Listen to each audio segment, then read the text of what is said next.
अस्सलामुअलैकुम दोस्तों, मैं हूं मोहम्मद मुदस्सिर अली खोखर। आज आपको बताऊंगा जो हमारे इकोलिंक के सिम वाले रिसीवर रेड बत्ती में आ जाते हैं। हमारे सामने है इकोलिंक का AEI 5001 सिम वाला मॉडल है। हम जो कि इसको किस तरह चलाने लायक करेंगे, क्योंकि ये है रेड बत्ती की हालत में, तो इसका हम क्या कौन कौन सा हिस्सा चेक करेंगे और कौन कौन से वोल्टेज चेक करेंगे और इसको क्या मसला है या क्या मसला नहीं है, ये आपको बताएंगे और करके भी दिखाएंगे। जिन दोस्तों ने मेरे चैनल को सब्सक्राइब नहीं किया वो चैनल को सब्सक्राइब कर लें और साथ बेल के बटन को दबा दें ताकि यार इस तरह की आने वाली वीडियो आपको मिलती रहे।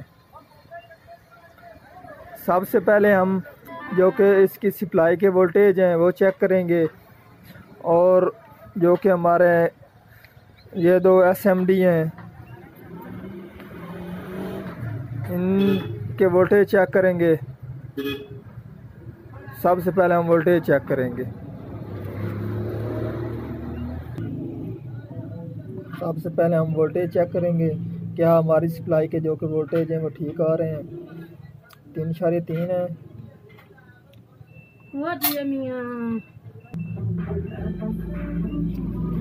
उसके बाद हमारे ये हैं 20 वोल्ट। इसके आगे हैं हमारे 15 वोल्टेज। ठीक है जी। उसके बाद यहाँ पर हम चेक करेंगे इसके जो कि है ये वाली SMD। ठीक है जी, इस पर भी सही वोल्ट आ रहे हैं। और उसके बाद हमारी है ये वाली,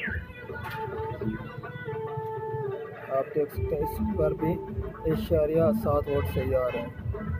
उसके बाद हम चेक करेंगे जो कि हमारी ये वाली फ्लैश है, इस पर वोल्टेज ठीक है या नहीं ठीक है। अब मैंने जो कि रिसीवर की ये बोर्ड है वो खोल दिया है।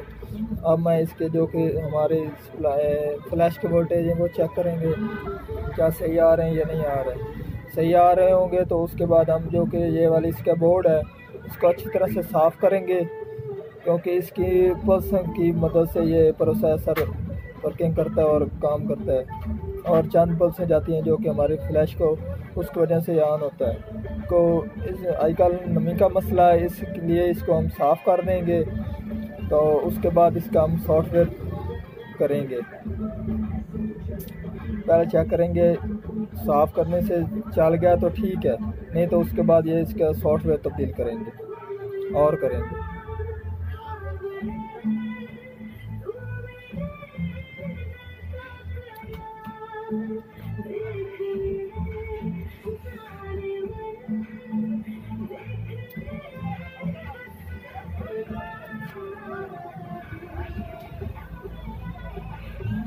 ठीक आ रहे हैं। ठीक है जी, 1 वोल्ट आ रहे हैं, ये भी सही। 1 वोल्टेज आ रहे हैं। अब हम साफ़ करेंगे। उसके बाद सही है ऑन हो गया तो ठीक है, नहीं तो हम इसका सॉफ्टवेयर तब्दील करेंगे। बोर्ड मैंने साफ़ कर दिया। अब मैं जो कि हमारी फ्लैश है इसको ओपन करूँगा और इसमें सॉफ्टवेयर करूँगा, और उसके बाद लगाएंगे क्या हमारा जो कि रिसीवर ऑन होता है कि नहीं होता। अभी तक तो नहीं हुआ। ठीक है जी, आप देख सकते हैं मैंने जो कि इसका सॉफ्टवेयर करके फ्लैश को लगा दिया है और हमारा रिसीवर भी ऑन हो चुका है।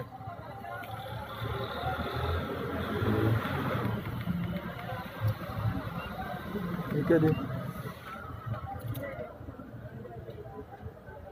क्योंकि इसके वोल्टेज सप्लाई के भी ठीक थे, और जो कि इसका असल मेन प्रॉब्लम इसको सॉफ्टवेयर का ही था। आज की थी हमारे ये वाली वीडियो। अल्लाह हाफ़िज़।